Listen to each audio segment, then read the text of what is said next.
인사하겠습니다. 좋은 아침입니다. 우리 사무실에 있는 분들도 인사하면 좋겠습니다. 좋은 아침입니다. 네, 좋습니다. 우리 성경 마태복음 8장 보겠습니다.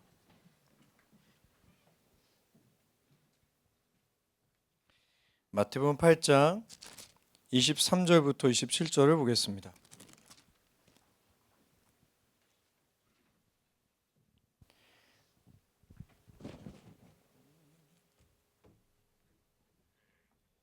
제가 23절 볼게요. 같이 읽습니다. 돌아가면서요. 배 오르심에 제자들이 따랐더니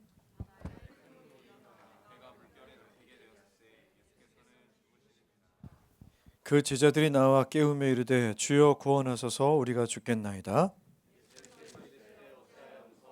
믿음이 작은 자들아 곧 일어나사 바람과 바다를 꾸짖으시니 아주 잔잔하게 되거늘. 같이 보겠습니다. 그 사람들이 놀랍게 여겨 이르되 이가 어떤 사람이기에 바람과 바다도 순종하는가 하더라. 아멘. 우린 지난주에 예수가 두 사람이랑 나눴던 이야기에 대해서 들었습니다. 첫 번째 사람은 서기관이었는데요. 그 당시로 생각하면 신학자나 혹은 목사님이라고 생각하면 될 것 같아요. 그 사람이 내가 당신을 따르겠습니다라고 말할 때 예수의 제자들은 정말 좋아했을 것 같습니다. 드디어 우리의 평균 지식 수준이 좀 높아지나 보다. 야, 드디어 이 기존 종교인들에게 우리 예수가 인정을 받나 보다. 와, 저 사람도 따르는구나. 아마 그런 생각을 해서 속으로 좋아하지 않았을까요? 와, 저 사람도 우리의 같은 무리가 되는구나. 근데 예수께서 단호하게 말씀하세요. 여우도 굴이 있고 공중의 새도 둥지가 있지만 나는 머리 둘 곳이 없다. 근데 그 당시에 유대인들은 이 단어가 뭘 의미하는지 알았다고 합니다. 헤롯의 별명, 그 당시 유대인들의 왕이었거든요. 그 헤롯의 별명이 여우였고, 공중의 새하면 그 당시에 생각나는 건 독수리거든요. 그건 로마 황제의 상징이었습니다.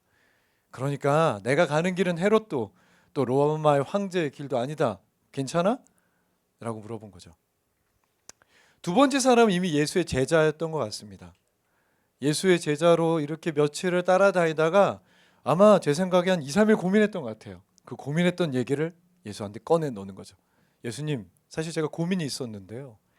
사실 우리 아버님 장사 문제, 장례 문제가 되게 신경 씁니다. 제가 돌아가서 장례를 좀 마무리하고 오겠습니다. 그랬더니 예수는 단호하게 안 된다고 하시는 거죠.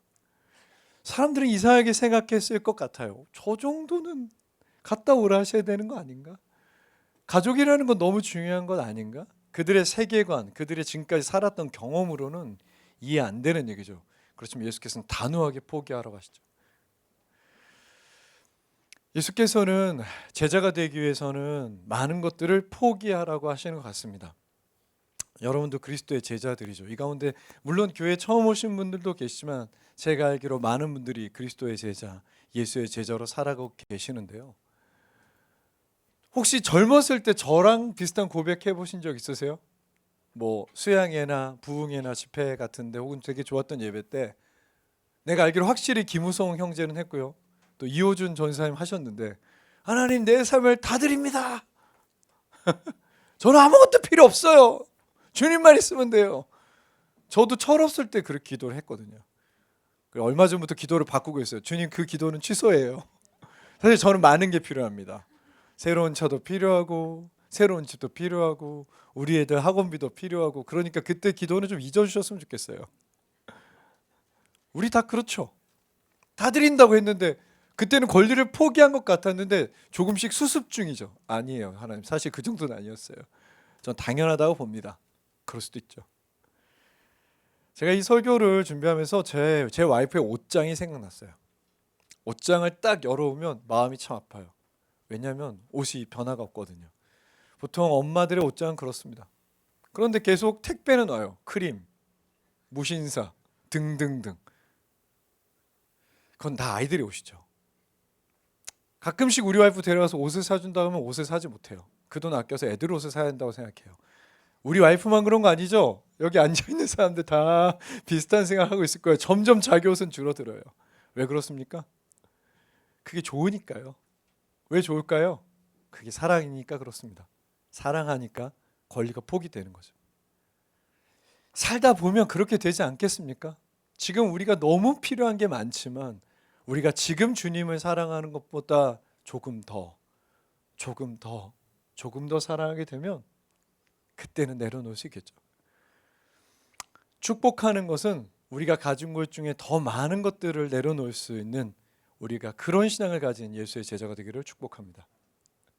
자, 우리 23절을 보면 예수께서는 이 배에 오르셨다라고 되어 있어요. 무슨 얘기냐면 18절을 보면 예수는 무리가 자기를 에워쌌습니다. 그러니까 적어도 몇십 명, 좀 과장해서 말하면 몇백 명이 예수를 딱 에워쌌다는 거죠. 그러니까 꽤 유명했던 사람인 것 같아요. 그런 예수는 배에 탔습니다. 그리고 그 배에 타기 전에 예수는 두 사람과 매우 심각한 대화를 합니다.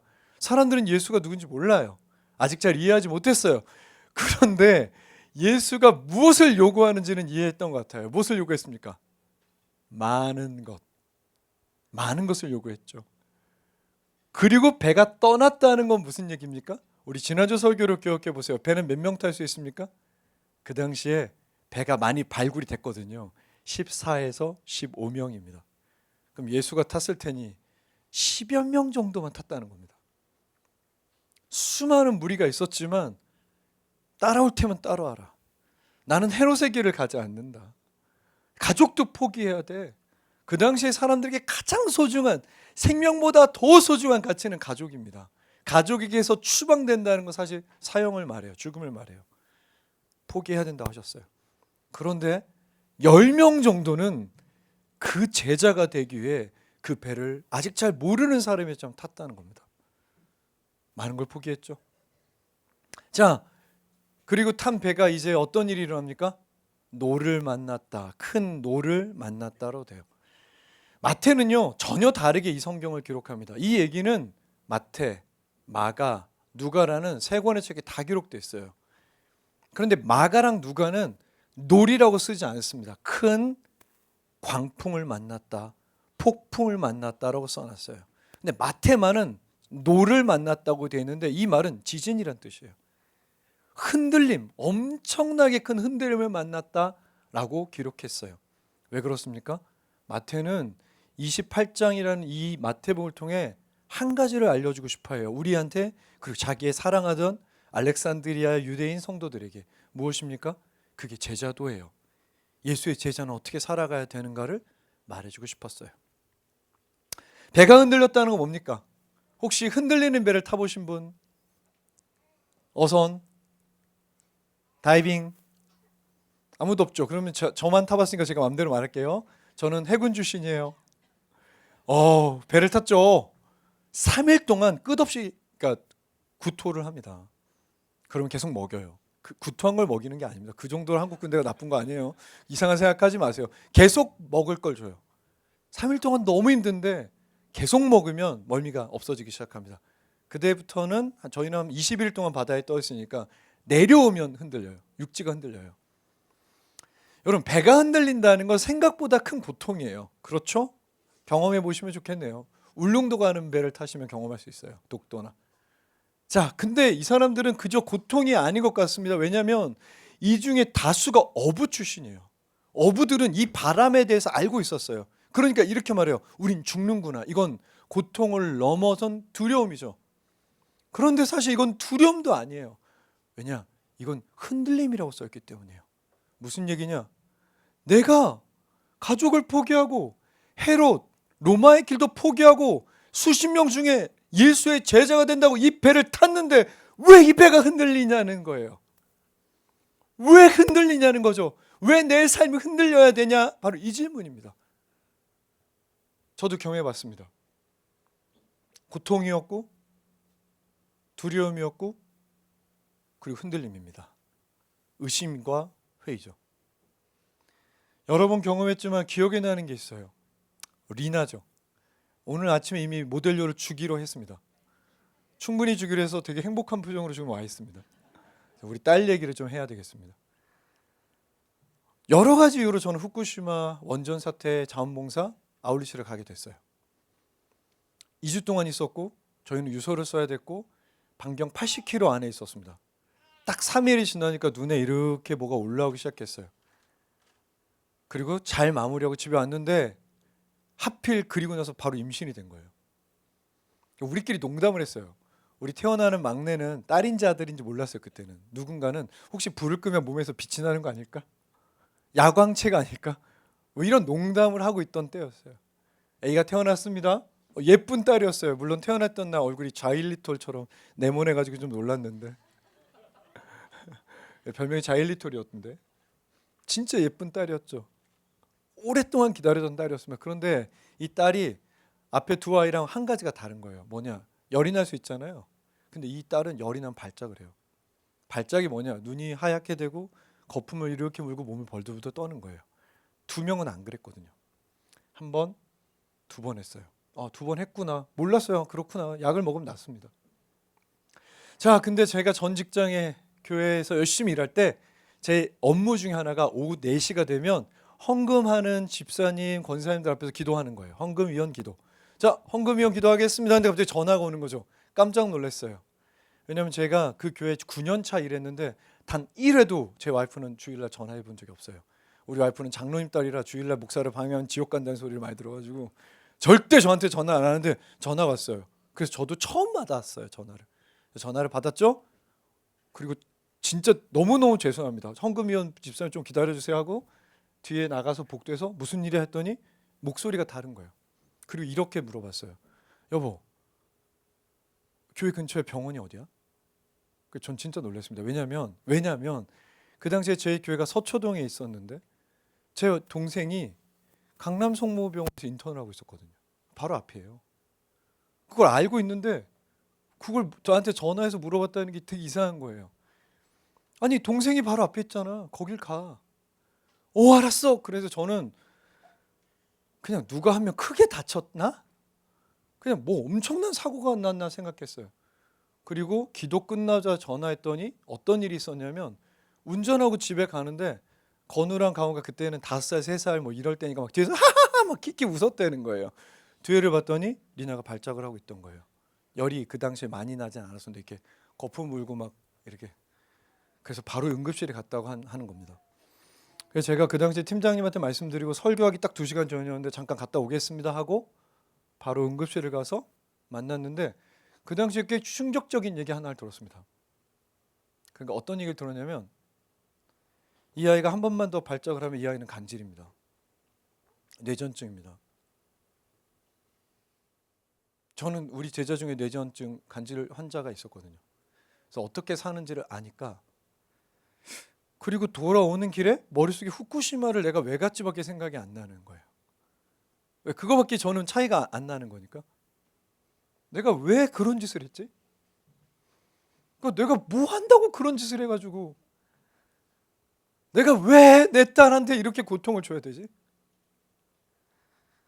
한 번만 더 발작하면 이제 의사 선생님이 그렇게 말했는데 저는 그날 어떻게 설교했는지도 기억이 잘 나지 않아요. 내가 뭘 한다고 예수를 따른 거지? 하나님 제가 뭘 잘못했습니까? 당신 앞에. 내가 뭘 그렇게 잘못했길래 차라리 나를 아프게 하지 내 딸입니까? 흔들리고 있었습니다. 그건 고통이었고 심각한 두려움이었고 저한테는 삶의 회의였습니다. 제 신앙에 대한 회의였어요. 아마 여러분들도 비슷한 것들을 경험했을 거라고 생각해요. 오늘 제자들이 경험했던 겁니다. 나는 너희가 생각하는 헤롯의 길이 아니야. 가족도 때론 포기해야 돼. 그런데 이 배에 탈래? 탔어요. 그런데 흔들리는 겁니다. 갑자기 미친 듯이. 자, 오늘 왜 흔들리는지에 대해서 제가 다 설명은 못해요. 여러분의 삶이 왜 흔들리는지에 대해서 저는 설명을 잘 못합니다. 그렇지만 이 성경이 말하는 거 하나만 오늘 같이 얘기하고 생각해 보겠습니다. 24절을 보면요. 여기 중요한 접속사가 2개가 나오는데 한글 성경이랑 잘 보지 않아요. 제가 한글 성경에 그 접속사를 넣어서 한번 읽어보겠습니다. 바다에 큰 흔들림이 있었다. 그래서 배가 물결에 덮이게 되었고 그러나 예수께서는 주무셨다. 이거예요.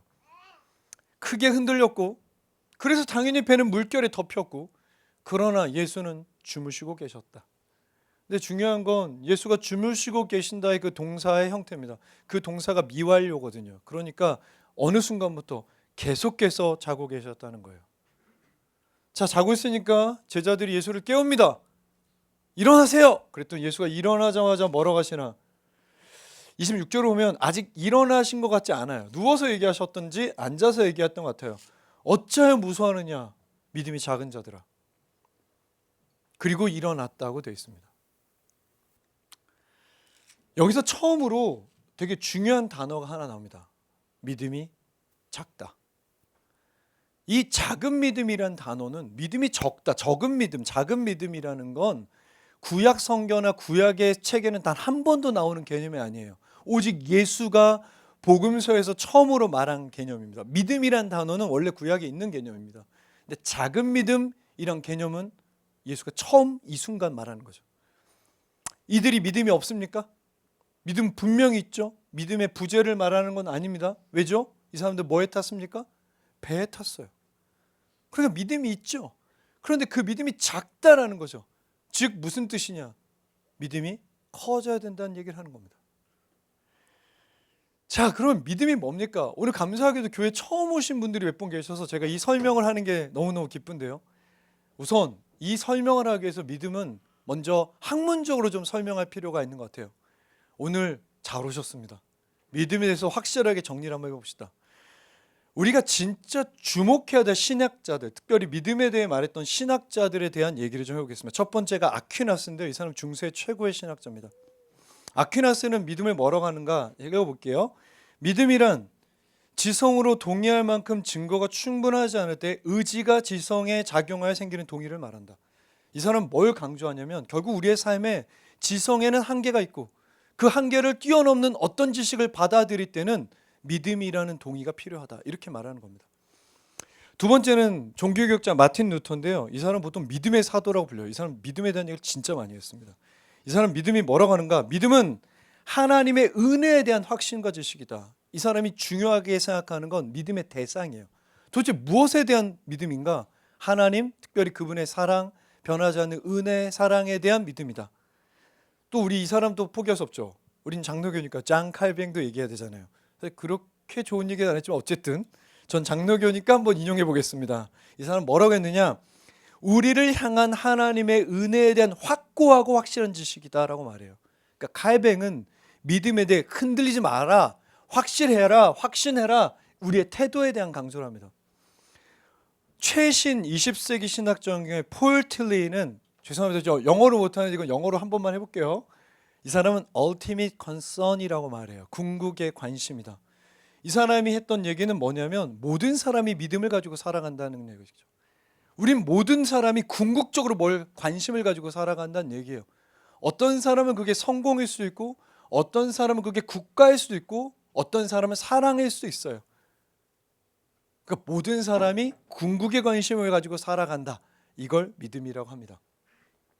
자, 이런 아카데믹한 얘기도 매우 중요하지만 저는 믿음이 무엇인지에 대해서 오늘 이 얘기가 주장하는 얘기만 해보고 싶어요. 그게 더 중요하다고 생각해요. 학문적으로 믿음은 이거다가 아니라 오늘 예수께서 이 말씀에서 하셨던 얘기가 뭔지를 말씀드리고 싶어요. 자, 그러면 간단하게 이렇게 생각해 볼까요? 적은 믿음이라고 하셨죠. 그럼 큰 믿음도 이 성경에 있습니까? 그게 있어요. 바로 앞선 얘기에 예수께서 이 믿음이 크다라고 말했던 사람이 있는데 번역이 좀 잘못됐어요. 10절 보겠습니다.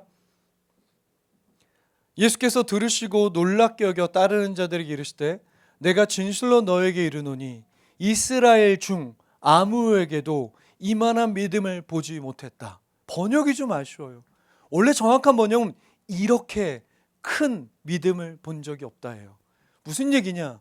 너희는 믿음이 너무 작아. 근데 요 바로 앞에 얘기에 이 사람 믿음은 이렇게 크다라고 말했던 사람이 있는 겁니다. 그러니까 이 두 이야기는 사실 대조되고 있어요. 자, 그럼 이 사람에 대해 좀 더 구체적으로 말해볼게요. 이 사람 누구냐면 백부장이라고 직업이 나와 있습니다. 이 사람은 로마 시민권자고 직업은 군인입니다. 백부장이면 약 100명 정도의 군인을 지휘하는 군인이죠. 자, 6절을 보면요. 이 사람은 문제가 있습니다. 이르되 주여 내 하인이 중풍병으로 집에 누워 몹시 아픕니다라고 하는데 번역이 좀 아쉽습니다. 이걸 종이라고 하기에는 조금 그래요. 왜냐하면 이 단어는 파이스라는 단어인데 이건 원래 아이란 뜻입니다. 새번역 성경, 지금 성서공회에서 새롭게 번역한 성경 이 구절을 뭐라 번역했냐면 주여 내 아이가 마비증에 걸려 아파합니다 라고 번역했어요. 이 아이가 그 사람의 자녀인지 종인지는 알 수 없습니다. 그런데 이 사람은 내 아이, 어린아이가 지금 마비증에 걸려 매우 아픕니다 라고 말했어요. 그랬더니 예수께서 그래? 그럼 내가 집에 가서 고쳐주마 그랬더니 이 사람이 이렇게 대답합니다. 예수님, 우리 집에 오는 걸 저는 감당할 수 없습니다. 무슨 의미입니까? 이 사람은 유대인과 오랫동안 함께 있었어요. 유대 문화에 대해 잘 알아요. 유대인은 이방인의 집에 들어갈 수가 없습니다. 그러니까 그 차이를 인식하고 올 필요가 없습니다 라고 말해요. 그리고 뭐라고 말합니까? 8절입니다. 백부장이 대답하여 이르되 주여 내 집에 들어오심을 나는 감당하지 못하겠사오나. 너무 멋있는 말인데요. 다만 말씀으로만 하여 주십시오. 근데 이것도 참 멋있는데 원래 성경은 이거보다 훨씬 멋있어요. 이렇게 되어 있어요. 다만 한마디만 해 주십시오예요. 다만 한마디만 해 주십시오. A word. 한마디면 충분합니다. 그랬더니 예수께서 뭐라고 하셨는가? 감탄하셨다. 놀랐다. 여러분, 이건 사실 신학적으로 매우 논란이 많아요. 그러니까 여러분들 중에 공부를, 예수를 좀 오래 하셨던 분들은 이 이야기가 이상하게 들릴 수 있어요. 왜냐? 신은 모르는 게 없어요. 하나님은 모르는 게 없는데 어떻게 놀라죠? 놀라지 않아야 되잖아요. 다 아신다면서요. 저는 오늘 이거에 대한 얘기는 하지 않겠습니다. 그럼 가장 쉬운 답은 이거예요. 적어도 마태가 보기에 그날 엄청 감탄하셨다. 이야, 대단한데? 이야, 너 진짜 끝내준다. 이런 믿음이, 큰 믿음이 이 사람에게 있었다. 자, 그러면 예수가 너무 좋아했던, 칭찬했던 이 로마인, 이 사람의 믿음은 무엇을 말합니까? 큰 믿음은 매우 간단해요. 다른 거 보지 않고 예수를 보고 있다는 겁니다. 좀 더 구체적으로 생각해 볼까요? 자기의 로마인으로 지위, 자기가 지금까지 했던 경험, 자기가 지배인 신분으로서의 누릴 수 있는 권력, 유대인들이 나를 어떻게 볼까의 시선, 나랑 가깝게 지냈던 유대 종교 지도자들이 나를 어떻게 평가할까, 이 나사렛 이단이라고 불리는 사람한테 내가 기도를 요청하는 것 눈에 보이지 않아요.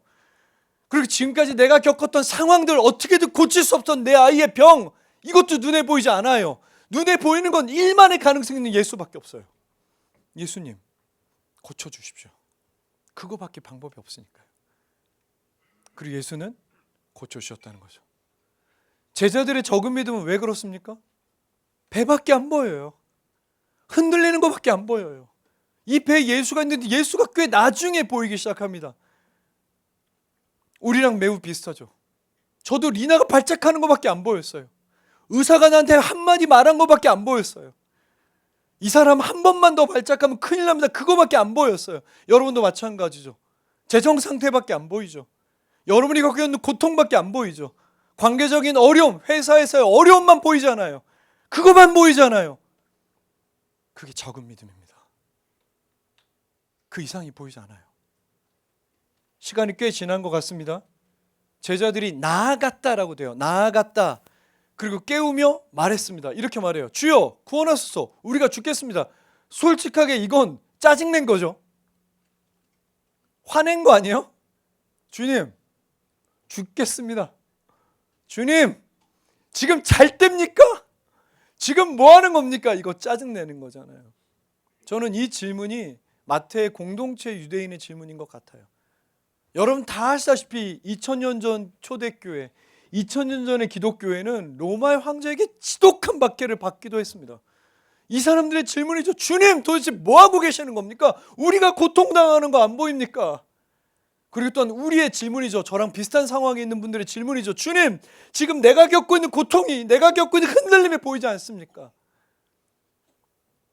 근데 여러분 놀라운 게 뭡니까? 우리 주님은 깨울 수 있는 주님이라는 거예요. 심지어 깨우기를 약간 원하셨던 주님인 것 같아요. 그 배에서 누워 계시면서 제자들이 깨우기를 기다리셨던 것 같아요. 이거 기도한 것도 아니고 짜증낸 거잖아요. 뭐 하고 있습니까? 좀 도와주십시오.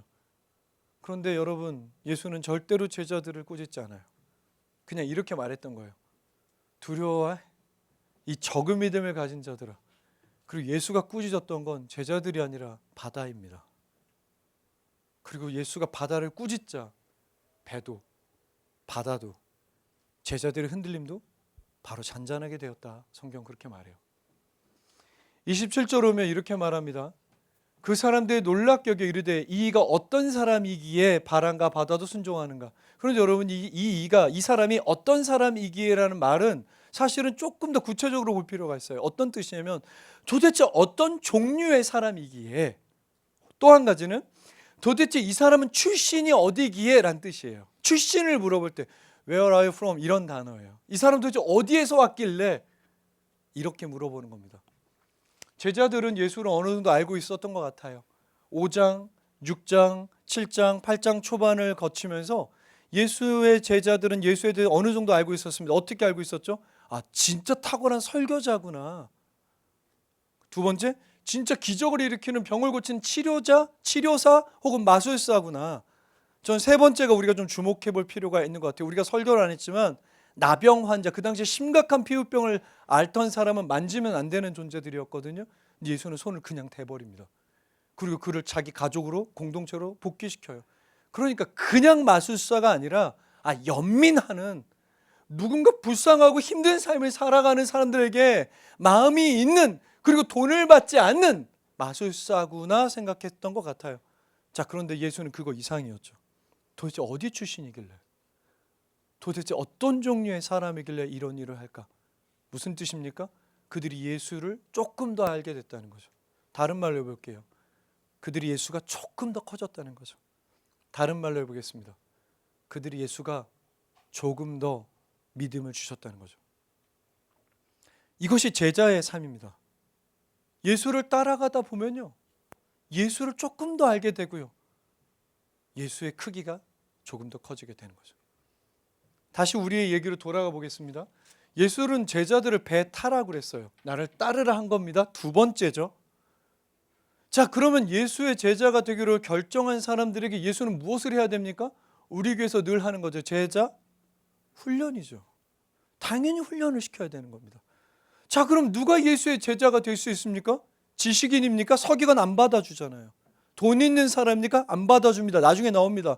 젊은 부자 관원 안 받아줍니다. 뭔가 잘생기고 유명한 사람입니까? 아니요. 예수가 제자들에게 요구하는 건 한 가지밖에 없어요. 그게 뭡니까? 그게 믿음이에요. 믿음이 있다면 예수의 제자가 될 수 있습니다. 수능 점수가 아니고 토플도 아닙니다. 믿음이 있어야 예수의 제자가 될 수 있는 거죠. 그것이 예수의 제자가 요구받는 가치 자질입니다. 그래서 우리는 늘 교회에서 이렇게 질문해요. 믿습니까? 라고요. 왜? 이것이 가장 중요하니까요. 그런데 이 믿음에 대해 성경은 두 가지 얘기를 하고 있습니다. 첫 번째, 평가 가능하다는 거예요. 여러분의 믿음 평가 가능합니다. 두 번째, 그 믿음은 커질 수 있다고 말해요. 근데 이 부분에 오해가 있습니다. 믿음에 대해 한국교회, 특별히 우리 교회 포함해서 너무 쉽게 수량화하려고 그래요. 뭡니까? 믿음은 헌금 액수다. 저도 필요하긴 하지만 어쨌든 믿음은 주일 예배 출석률이다. 믿음은 교회에서 사역을 많이 하는 사역의 개수다. 그렇다면 우리 교회에서 믿음이 제일 많은 건 허모 형제예요. 제가 또 상처받을 거 이 이름은 제가 익명 처리했습니다. H 형제가 믿음이 제일 좋은 거죠. 여러분, 교회에서 이렇게 헌금을 많이 하거나 출석률이 좋거나 사역을 많이 하면 저희도 이렇게 말합니다. 아, 저 사람 참 믿음이 좋네. 그렇지만 주의해야 됩니다. 믿음은 수량화될 수가 없죠. 저를 포함한 우리 모두가 믿음이 안 좋다는 게 아니라 믿음은 수량화할 수가 없다는 거죠. 진로는 충분히 평가 가능합니다. 적은 믿음이 있고 큰 믿음이 있습니다. 그런데 여러분, 그 믿음이 적은지 큰지 주님은 모르시지 않잖아요. 제 믿음이 큰지 작은지 다 알고 계시잖아요. 그러면 때론 우리 삶에 이런 흔들림을 주셔서 누구에게 그 믿음 크기를 알게 하시는 거죠? 그 말 우리입니다. 우리는 꽤 우리가 믿음이 좋다고 생각하거든요. 우리는 꽤 우리의 믿음이 단단하다고 생각하거든요. 우리는 우리의 믿음이 꽤 크다고 생각하거든요. 근데 삶에서 흔들림이 나타나면 그냥 나타나요. 내 믿음이 지금 얼마 정도의 크기인지. 그걸 알아야 훈련할 수 있지 않습니까? 제가 믿음이 흔들린 사람에 대한 설교를 준비하다가 보니까 생각나는 사람 한 명 있었습니다. 허락을 받았는데 이거는 뭐 어떻게 할 수가 없네요. 우리 김우성 목사예요. 저 친구 진짜 믿음이 좋아요. 얼마나 믿음이 좋으냐, 약간 도라이처럼 믿음이 좋아요. 저 진짜 깜짝 놀랐어요. 그러니까 저는 그날이 아직도 기억나는데 저희 집에 왔던 저 친구의 눈이 약간 광기가 서렸던 눈이 기억나요. 세상을 바꾸고 싶다면서 목사가 되고 싶다고 했던 날이에요. 전 진짜 홍대에서 너무 잘하던 디자이너였거든요. 가구 디자이너였거든요. 근데 목사가 되고 싶다 해서 제가 이렇게 말했어요. 그러면 DTS를 가라. 제가 이거 기억이 분명히 잘못됐을 것 같아요. 끝나고 우성 목사님 물어보세요. 제 기억에 그 다음 달에 갔나 그래요. 그러니까 진짜 이상한 사람이잖아요. 진짜 믿음이 좋고 하나님의 말씀이라면 따르길 기뻐했던 친구인데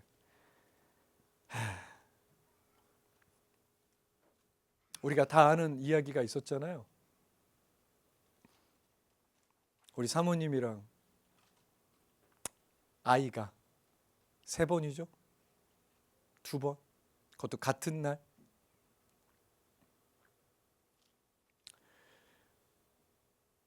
전 그날 처음으로 우성 목사가 이런 얘기하는 거 들었어요. 여러분은 못 듣는 얘기예요. 이건 목회자 수준에서 들을 수 있는 얘기. 저한테 했던 얘기 모르겠어요. 제자분한테는 했을 수 있지만 저한테 목사님 진짜 하나님이 없는 것 같습니다. 어떻게 제가 선교 갔다 오고 딱 일주일쯤에 이런 일이 일어납니까? 주가 계시다면 그럴 리 없지 않습니까? 진짜 흔들리더라고요. 근데 저 친구를 보고 있는데 나도 흔들렸어요. 진짜 주님이 안 계신 것 같다. 왜냐하면 제가 봤을 때 진짜 많이 포기했거든요. 제가 졸업 전시회 갔거든요. 근데 제 작품이 엄청 커요. 진짜 큰 의자를 만들 그게 맨 앞에 있었어요. 속으로 생각했어요. 얘가 수석인가 보다. 근데 왜 목사가를 하려고 하지? 다 포기했는데, 꽤 많은 걸 포기했는데 왜 아이 하나를 똑같이, 그것도 같은 날. 그래서 제가 기도학교 때 제가 하나님께 이렇게 기도했습니다. 진짜 나도 관둘 거예요 라고. 진짜 그만 좀 괴롭히라고. 진짜 그만 좀 괴롭히라고. 다시는 이런 일 안 일어나면 좋겠다고. 근데 생각해보니까 우성 목사는 흔들렸던 것 같지가 않아요. 왜냐? 저 친구가 기도를 멈추는 걸 본 적이 없거든요. 하나님 없어! 없는 것 같지만 그래도 정말 도와달라고, 진짜 도와달라고 기도를 포기한 적이 없습니다. 그래서 감사하게 우리 선아는 엄마만 닮았어요. 머리 크기 빼고. 그리고 뭐 그거야. 예쁘면 됐잖아요. 그리고 우리 리나는 그 발작이 마지막이었습니다. 사랑하는 성도 여러분, 기도라는 건요, 신앙이 좋고 성경을 많이 알고 교회를 오래 다니고 공력을 쌓아서 탑을 돌아서 하는 게 아닙니다. 오늘 처음 오신 분들도 가능해요. 그냥 얘기하는 겁니다. 짜증 내셔도 되고요, 화를 내셔도 돼요. 그런데 여러분들이 하실 수 있는 거 기도하지 마세요. 영화 굿뉴스 보셨나요? 넷플릭스에서? 최근에 제가 넷플릭스 봤던 영화 중에 제일 재밌었는데요. 그 영화에 흐르는 주제가 하나 있어요. 도대체 왜 기도를 하냐는 거예요. 네가 할 수 있는데. 우성 목사는 할 수 있는 게 없었고요. 저도 제 딸에 대해 할 수 있는 일은 없었습니다. 그러니까 기도밖에 할 수 있는 게 없었기 때문이죠. 사랑하는 성도 여러분, 기도할 수 있다면, 할 수 있는 일이 없다면 기도하십시오. 삶에서 여러분의 하나님이 점점 커지기를 축복합니다. 그리고 그 하나님을 여러분들이 계속해서 알아가시길 축복합니다. 27절을 보겠습니다. 마태는요, 마지막도 되게 신기하게 다른 누가나 마가랑 달리 이상한 단어 하나 써놨어요. 발견하셨는지 모르겠는데요, 이렇게 써놨습니다. 그 사람들이 놀라 껴겨 말했다. 그러니까 다른 책에는 제자들 혹은 그라는 3인칭 복수가 돼 있거든요. 근데 사람들이란 말을 써요. 무슨 얘기냐? 기도하고 하나님이 가끔 응답해 주시면 사람들은 놀라겠죠. 어우, 저런 일이 있어? 저런 일도 있어? 와, 대단하다. 그런데 예수의 제자들도 놀라겠죠.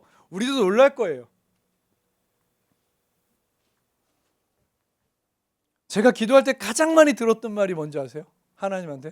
제가 요 설교를 준비하면서 가장 많이 들었던 말은, 야, 그만 좀 무서워해라. 두려워하지 말아라 좀. 그 얘기를 1000번 정도 들은 것 같아요. 10,000번도 들을 수 있죠. 우린 계속 두려울 겁니다. 그렇죠? 사실 저희 집에서 지난주에 연례 행사 중에 꽤 큰 행사가 있었는데 그게 빼빼로 데이예요. 셋 다는 아니고 둘 다 난리가 난 거죠. 누군지 말 안 하겠습니다. 그 이성 친구가 있는 친구들은 빼빼로로 뭔가를 해야 되잖아요. 그래서 제가 그런 말 했어요. 빼빼로 쓰레기 같은, 어차피 다 잊어버릴 걸 그거 뭐하러 이렇게 하냐, 어차피 다 아무것도 아니야. 아무것도 아니죠. 그렇지만 누군가에게는 소중한 첫사랑이잖아요. 우리 중학교 때 찾아왔던. 여러분, 중학교 학생이 빼빼로데이에 자기 삶을 다 오는 건 당연한 거 아닙니까? 그럼 우리가 흔들릴 때 두려워하는 것도 당연한 거 아닙니까?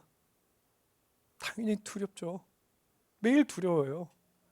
여러분 얘기 들으면 매일같이 두렵습니다. 하나님 두렵습니다. 그럼 주님은 두려워하지 말라고 하시겠죠. 그리고 어느 순간 그 기도를 들어주시면 우린 놀라겠죠. 그렇지만 우리의 꿈은요, 놀라다 사람들처럼 놀라다가 아니라 제자들처럼, 어느 순간 제자들처럼 예수와 같이 누워있다가 잠잠해지겠지 뭐, 예수님 지금은 좀 멈춰주세요, 이제 좀 끝내주세요 라고 기도할 수 있는 우리가 되기를 축복합니다. 그렇게 예수가 커졌으면 좋겠어요. 자, 오늘 한 번 더 기도해 봅시다. 우리의 문제를 가지고 잠시 기도하는 시간 갈 텐데요, 먼저 관련된 노래 하나를 부르고 기도를 해보겠습니다.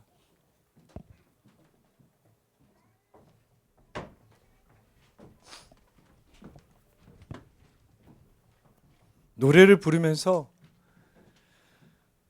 그냥 순간순간 여러분들 내가 요새 두려워하는 게 뭐지 생각해 보시면 좋겠습니다.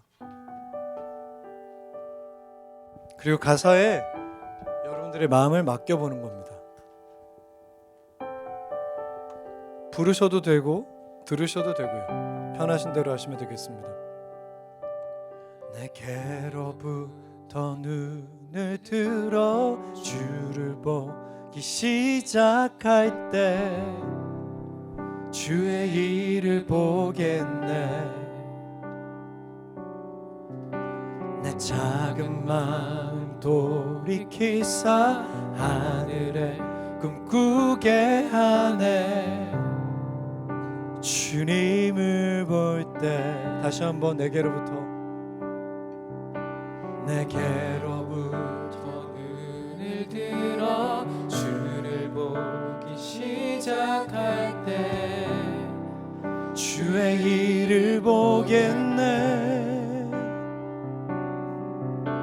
내 작은 마음 돌이키사 하늘에 꿈꾸게 하네. 주님을 볼 다시 한번 내게로부터 눈을 들어 큰 예수를, 내 상황과 내 경험과 내 능력과 우리가 할 수 있다면 해야 되겠지만 만약 할 수 없다면 주의 일을 보겠네. 내 작은 마음 작은 믿음, 내 작은 마음 변이키사 하늘에 꿈꾸게 하네. 이제 기도처럼 한번 해보겠습니다. 눈을 감고 해봅시다. 내게로부터 눈을 들어, 내게로부터 눈을 들어 주를 보기 시작. 조금 더 마음을 담아서 주의 일을 보겠네. 내 작은 마음 돌이키사 하늘에 꿈꾸게 하네. 주님을 볼 때 모든 시선을 주님께 드리고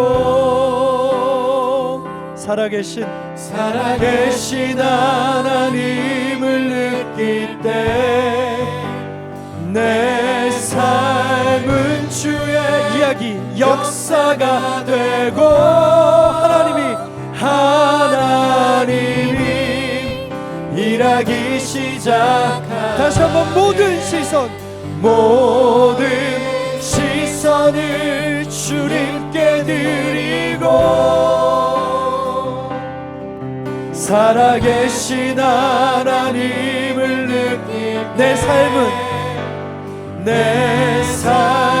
주의 이야기가 되고 역사가 되고 하나님이 일하기 시작하네.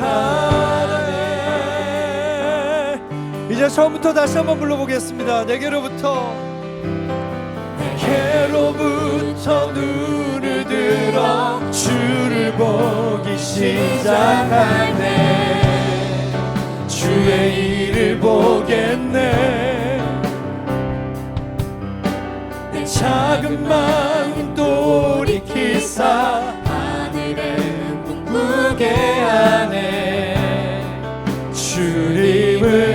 한번 내게로부터 눈을 들어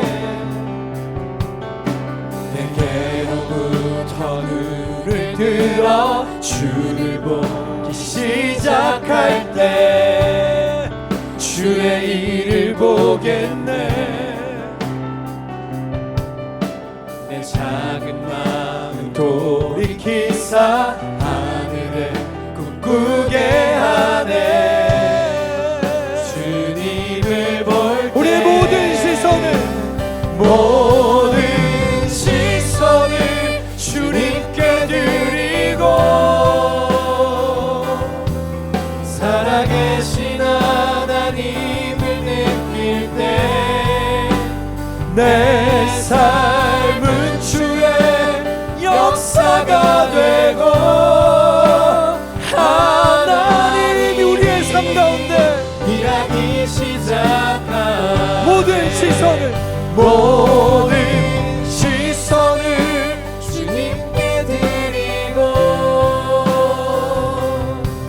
살아계신 하나님을 느낄 때 내 삶은 주의 역사가 되고 하나님이 일하기 시작한 여러분 지금 노래 부르셨던 대로 우리의 두려움과 흔들림과 그 모든 고통의 문제를 잠시 하나님 앞에 해결해달라고 주를 깨우는 기도를 하십시다. 같이 한 가지로 기도하겠습니다. 기도하십시다. 사랑의 주님 우리를 도와주십시오. 무엇을 하고 계시는 겁니까? 사랑의 주님 일어나십시오. 우리의 기도에 응답을 해주십시오. 사랑의 주님 일어나십시오. 우리의 기도를 들어주십시오. 주님 일어나십시오. 우리의 기도를 응답하십시오. 주님 일어나셔서 우리의 기도에 응답하십시오. 주님 일어나셔서 우리의 기도에 응답하십시오. 주의 팔이 짧아졌습니까? 주의 능력이 감아졌습니까? 살아계신 주님 우리의 문제를 해결해 주십시오. 우리의 고통도 우리의 두려움도 그 모든 것을 통하여 우리의 흔들림도 잠잠케 해주십시오. 우리는 연약하여 수없이 두렵고 우린 연약하여 계속해서 불안하며 우리는 연약하여 끝없이 흔들립니다. 살아계신 주님 더더욱 커지십시오. 우리의 삶에 크신 주님을 나타내십시오. 다시 한번 주를 깨우겠습니다. 주는 눈치 못하시니 없으시니 우리를 놀라게 해주십시오. 우리를 놀라게 해주십시오. 주님 주여 일어나십시오. 여기 있는 성도들의 기도를 응답해 주십시오. 구원의 날에 대답이 되어 주십시오. 우리의 힘과 지혜와 소망이 되어 주십시오.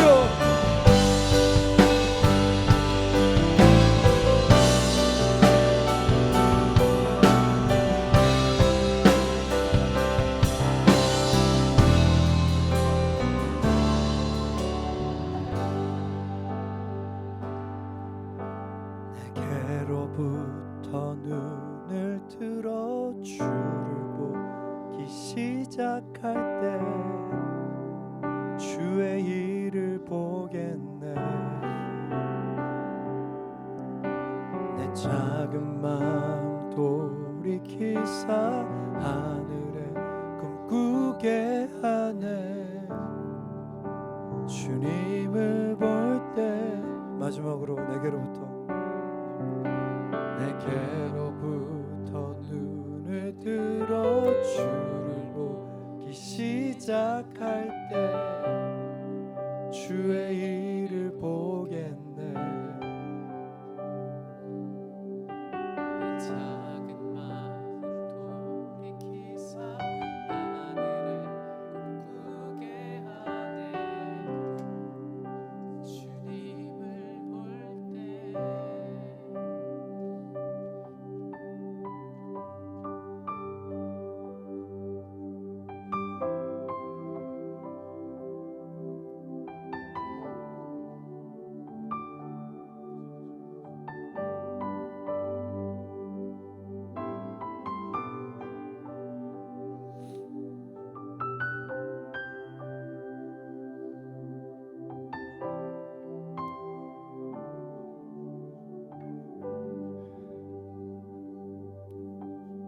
하루밖에 없는 휴일, 이 좁은 지하실에 모인 성도들을 기억해 주십시오.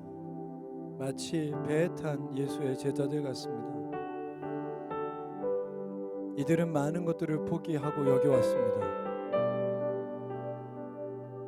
엘리베이터도 포기하고 멋진 건물도 포기하고 무엇인가 더 예수를 따를 수 있는 길이 있지 않을까 해서 여기까지 찾아왔습니다. 진짜 제가 사랑하는 한 사람 한 사람의 기도를 주님 들어주십시오. 특별히 부모들의 기도를 올려드립니다. 자녀를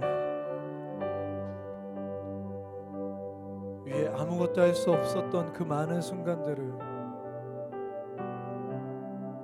그래서 흔들리고 흔들렸던 우리의 삶을 이제 기도로 멈추게 도와주십시오. 주 앞에 기도하게 도와주십시오. 또한 결혼하지 않은 우리의 많은 사랑하는 성도들을 올려드립니다. 어쩌면 더 많은 문제를 가지고 고립되어 나눌 데 없이 힘들게 살아가고 있는 이곳에 있는 많은 청년들, 이 씨앗에 포함된 많은 사람들, 어려운 시기, 너무나 빠르게 일어나고 있는 변화들 가운데 아무것도 의지할 것 없어 흔들리고 있는 우리 사랑하는 청년 성도들을 주님 지켜주십시오. 우리가 주님을 따르기로 결정했습니다. 근데 당신이 우리의 기도마저 들어주지 않는다면 우리는 이 시대에서 도대체 무슨 기쁨으로 당신을 따르겠습니까? 제 청년 시절의 기도를 신실하게 들으셨던 주님, 우리 사랑하는 친구들의 기도를 들어주십시오. 구할 데가 당신밖에 없습니다. 아무도 살아본 적 없는 이 시대를 살아가야 될 우리 사랑하는 동생들의 기도를 들어주십시오. 우리 아이들의 기도를 들어주십시오. 뭔가 주님 위해서 뭐라도 해보려고 시도하고 있는 우리 교회 많은 청년 성도들의 기도를 들어주십시오. 그래서 주님이 점점 이들의 삶에 커지게 해주시고,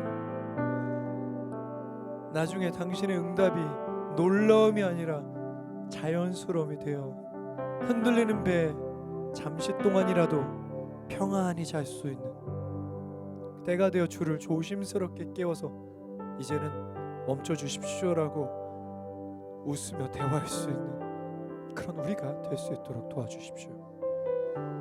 감사드립니다. 이 모든 말씀 우리 주 예수 그리스도의 이름으로 기도합니다.